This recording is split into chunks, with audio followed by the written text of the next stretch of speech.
Did anybody come with any questions?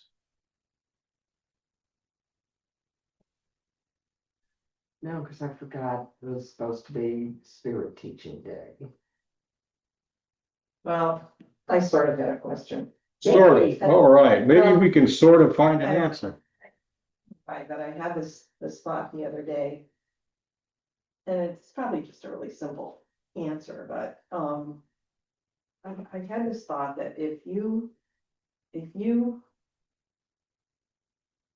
for instance, if you say you were pregnant or something, or you were not something, if you were pregnant and you lost a baby, like say your child, you had a miscarriage or something like that. Or, something happened, or even when after they're born, like if they're little tiny. Do they, now, and maybe this is more relevant before they're born, because I have heard that or read that, children come into this experience, this plane of life, because that is something they need to experience. They don't necessarily stay, but they come in, they experience that part of this cycle, and then they go. Do they maintain a connection with that parent after they pass? I mean, if you were, you got pregnant and say you had a miscarriage at like 3 months or something, that soul is connected to you. And now they have passed. Are they still connected to you? Like, for instance, okay, so you live out your life and you die. Are they in the wings, kind of, or have they moved on? Do they move on after that? Because I can't imagine that if you're a mom that you lost this baby, you're gonna always carry that with you your whole life. You're always gonna be what if, like that, if they had, and it can be really, some people handle it better than others, but you always wonder, what life would have done with this human being with you, wonder, I don't know. I just wondered, do they move on, or are they still connected to you? Is that the question? In your journey, yeah, are they still connected to you? Okay, because some of that the teachers have touched on. Oh, okay. Some of Well, it that the probably teachers but- have touched on, Okay, such as when a soul enters the body, and the body is not prepared, and they're not in the body very long. And we touched on some of that. Stillborn, or still life is the proper term. Still life, not stillborn, but still life. But I think the term here is stillborn here. And they enter into the body because the soul builds that body outward. We are not we, but the physical science here addresses it in an evolutionary state. However, within the Bible that you have, the Bible teaches you that man or humans were made fully formed. So that creates a paradox for you, because now you don't know if the soul is actually in the womb, spinning this body, spinning this cocoon around it, or if the soul does not enter into the infant until it emerges from the womb. Now, even if you believe that the soul enters when it comes into when it exits the womb, the soul still has to fill that body. Think of it as a glass with nothing in it. Now, as the glass is being formed, and the ancients use these pipes and stuff, and they call it glass blowing here, as I can see it in his mind. When they fill that glass with air, extending it out, forming it, making it another reference for you, a living soul. But the glass is not a glass until you put something in it, and it fills the glass up. This vessel is an empty vessel until it is filled up. And when it is filled up is when just before it emerges. When you feel, you are all women here, I don't know if all of you have had children, but when you feel that life within you moving about, kicking, that is the sign of the soul possessing the form, the vessel, the glass. That is the sign of the soul coming into it. And by the time the babe moves out of the realm or the womb, the soul is fully integrated. It's still stretching and everything. And that is when it begins to form the body, because the body is not fully formed when it comes out of the womb. Your science has demonstrated this. And what was your question? The bond that is established. Mm-hmm. Now, interestingly, this one has been pondering the separation of humanity through observations. However, that separation was not always there. There was a unity, and it's that unity that you are referring to. That remembrance when you have a loved one, and when that loved one is gone, no longer there, do you still feel that loved one? Yes, you still feel that loved one. And the real question is it the memory of that loved one that you are feeling, or is it actually that loved one?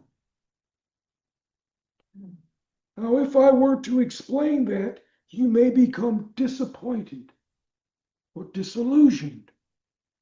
So before I go into an explanation, I need to remind you of the strength of your belief.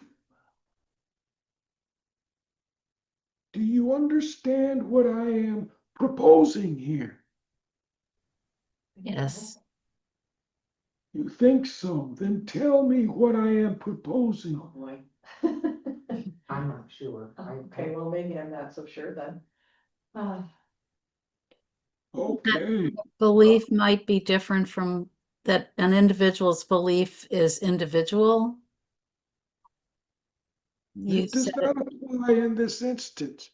When you walk into a room and you feel pressed in, now why would you feel pressed in? The energy in the room. The energy in the room. Mhm. And what would make you believe that that energy is pressing heavily upon you? Actually, the question would be, when you identify that energy pressing upon you, why would you call it that type of energy? Now, I may have gotten ahead of myself here I think and confused you. So let us retrace the lesson. You step into a room and you feel the energy pressing in on you. What do you think of that? How do you describe that energy pressing in upon you?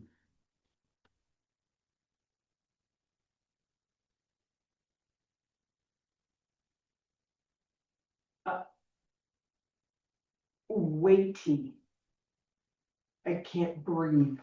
Weighty, you can't breathe. It's pressing in on me. I Okay, cannot expand. Smothering. smothering. And why would you call it smothering? Because that's the closest thing in my experience I can come up with. And with that, do you believe it is smothering you? No. It just feels that way. Not smothering your energy.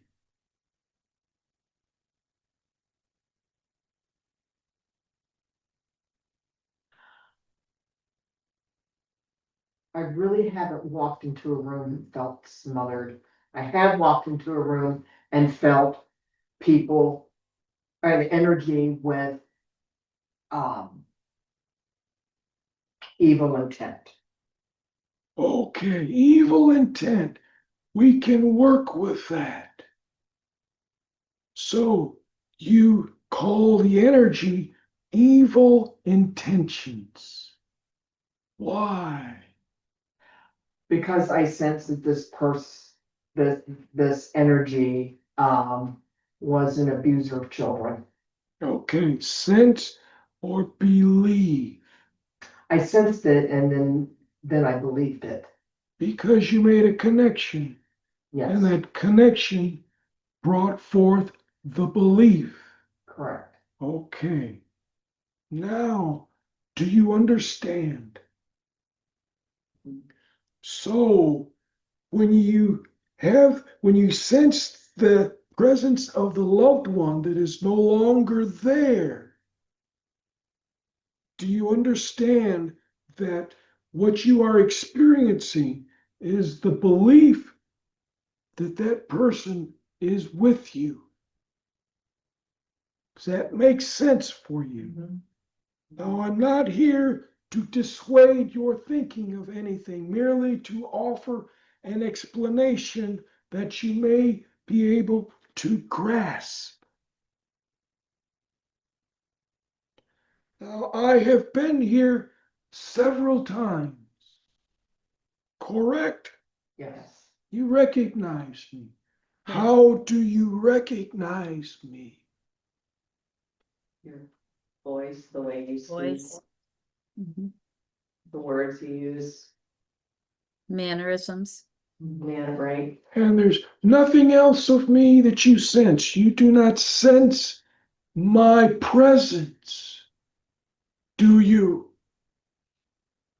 I do not. Okay, you do not. Be honest with I guess yourself. I do not either, not on a level. That's very fine. You do not have to answer with an explanation. Okay. I, So, I acknowledge that you're present, but I don't know if that's the same as feeling your presence. no, it is not. Okay. Okay. No, it is not. Now, how many of you have been married? All of us. All of us. Hey, now, when the person you married was not with you, could you still feel them?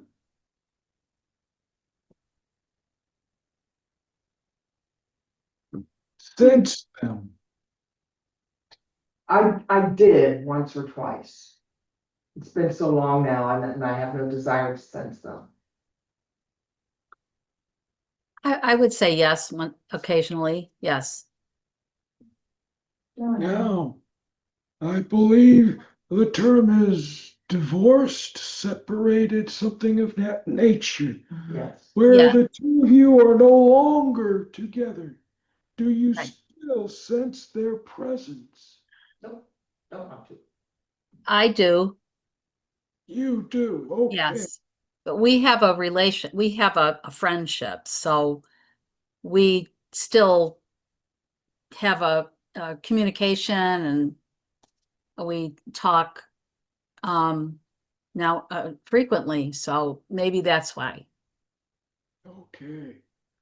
Now, the idea that is I am presenting to you is that you sense loved ones around you, even though they are not around you. Mhm. Well, that is the idea here. And with that, when a mother has a child, yes, there is that connection, but that connection is to the body, the energy of the body. Because the energy of the body is more easily perceptible than that of the soul. Mhm. So that bond is there, and that bond remains with them. Now, when the soul leaves or expires from this particular existence, I have to be mindful of the terms I use because of the teachings that you have received. So when the body expires and the soul moves into or transitions into another form of existence, are they going to be with you all the time? No. No. I think so. I think they have other tasks to attend to. Think of it like this. You have a pet, and you have something on that pet, a rope. I think the term you use is a leash, something of that nature. You have something that controls that pet, that animal, reins, a halter, whatever. But Mhm. when you no longer have a grip on that animal, what happens? Moves on. They take off. Yes. It is the same with people. This is not the only existence. While many of your thinking is similar to that of those who believe the earth was flat, like to think that wherever you go, there's always somebody walking with you. It's comforting, Yes. Mhm. but it's not true. The only time they are with you is when they are impressing themselves upon you.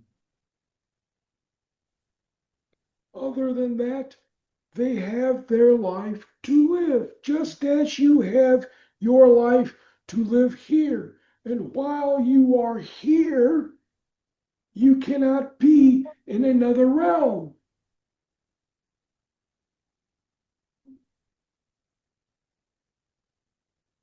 Mhm. Does that answer your question? Absolutely. Yes. And I hope I did not dissuade you from any beliefs or anything, because it is not my intention to convince you of something different. No, not at all. Thank you. Because what you are going to believe is what you are going to believe, regardless of what information is presented to you. Now, are there any other questions, or would you like to continue to explore this? With the answer. Anyone else? It's interesting because that kind of dovetails with a question I had about, do we choose our guides or do they choose us? Well, now, how would you send out an invitation to be guided? I suppose I asked. Okay, you asked. What did you ask for? I don't remember. What kind of guide did you ask for? I have no idea. What kind of guide are you referring to? I think the ones who help me with my spiritual advancement. Those are not guides. What are they? Do you know what a guide is? Do you know what a guide is? Someone who leads. Someone who leads. Precisely. So you're not asking about guides. Okay. You are asking about mentors. Oh, that is a better word. Mentors are not guides. Mentors share wisdom with you and teach you. Sometimes they guide you, but mentors are not guides. And how do you come across mentors here in this existence? Before you rack your brain trying to figure out something, I will simplify the journey for you. Why are you here? To grow, to learn. Why do you keep coming back? Because there's a lot to learn. But why do you keep coming back here? Oh, to learn. It's the only place I have found that I feel accepted and understood. Mhm. Didn't you just ask a question as to whether you chose your mentor or if your mentor chose you? Yes, I did. Have you found the answer? I think not. You think not. I wonder if it's both. Okay, let's go over this again. Why are you here? To Why are you here? Not in this existence, But here. right. Why are you here? To learn what we can't get out there.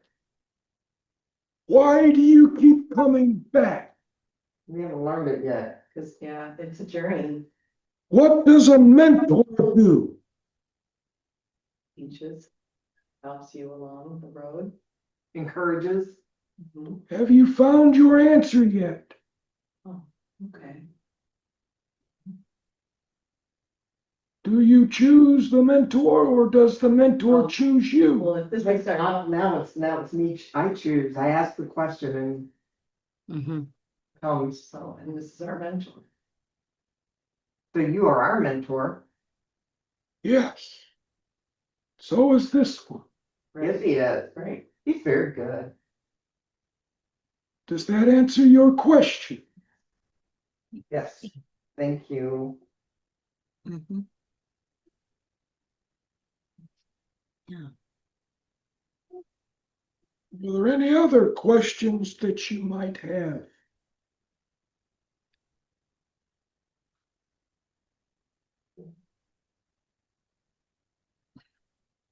Then I will expound on something this one is investigating. It will be useful for him and it will possibly be useful for you. Now, in the beginning of this lesson, you asked about the soul within a babe. And part of the answer was that there was a continuity. Life is just not in here as you know it, but life is in other places, other areas, other realms. Life exists.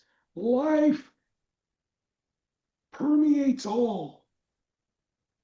If you were to read your Bible speaks of God permeating all, or spirit permeating all. That is all the same thing. Life, nature, it permeates all. Not just the experience here, but all experiences. All that you may have while in and out of this vessel, all that you may have is because life permeates all. There is no death. There is no decay. There is no growth. There is only transition. However, I'm getting off onto something. Perhaps I should stay with that. I think I will. There is only transition. Do you remember when you were a child? How much different is your life now from when you were a child?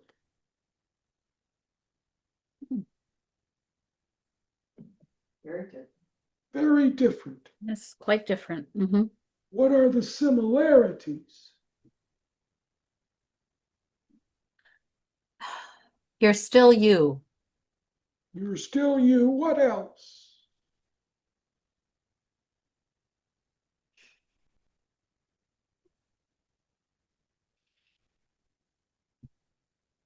This one is suggesting that I do this. What might this mean? That you see the world. No. We're all connected.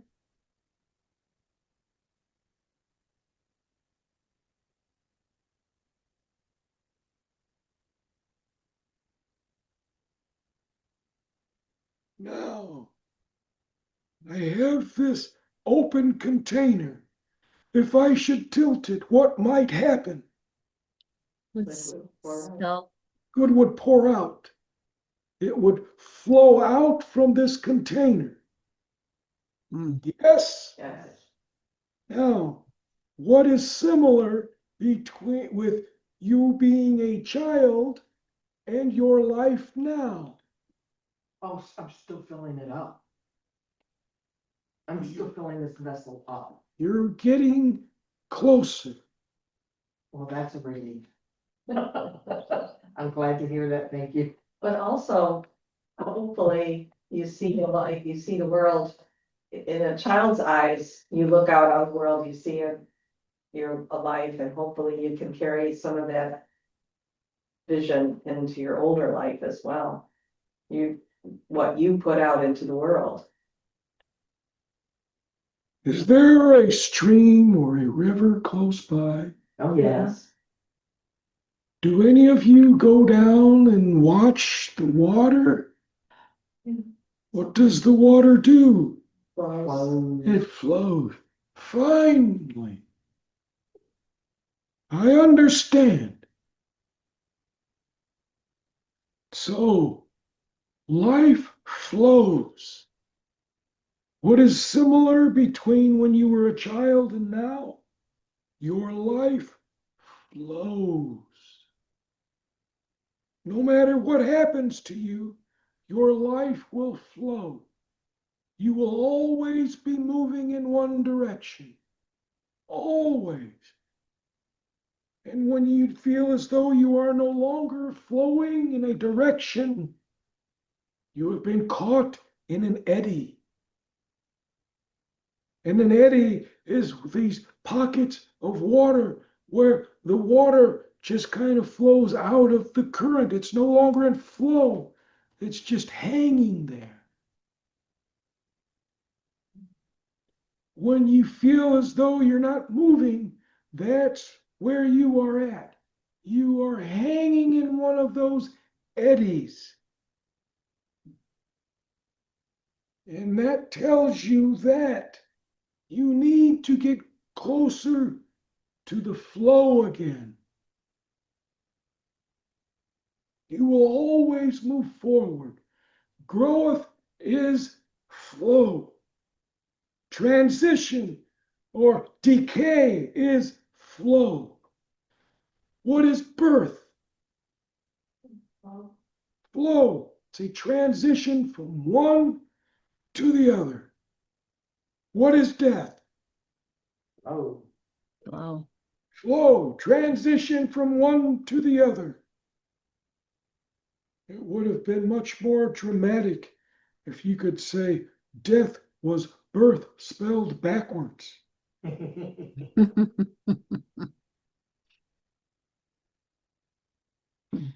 So, do you understand this? yes. Makes sense. Do you know how to apply this to your life?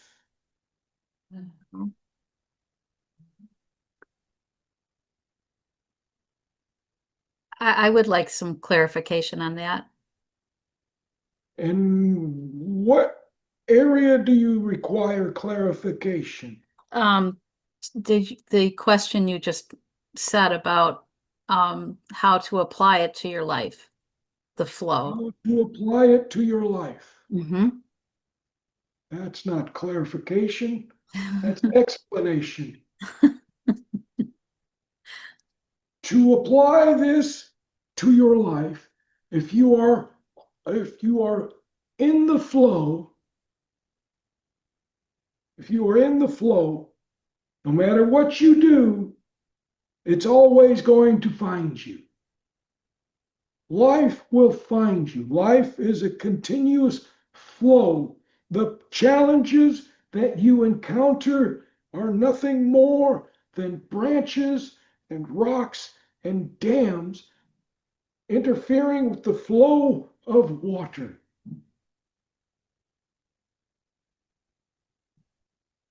So when you experience a challenge and you don't know what to do, well, that challenge has pushed you off into an eddy. And the only way to get back into the flow is to do something.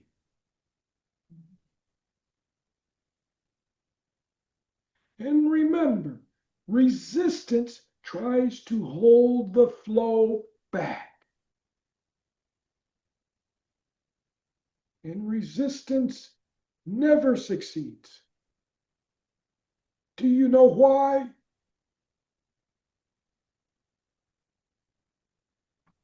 This is an easy one. Because the pressure builds up and it pushes you forward. Nature will always push you along, whether you go willingly or not. So you might just as well enjoy the ride.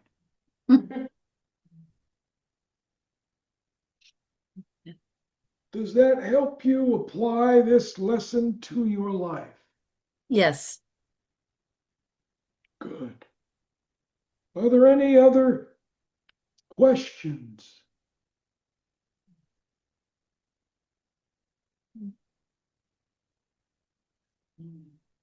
No. Thank you. Yes. You're Thank you. welcome. Thank you for allowing me to teach you.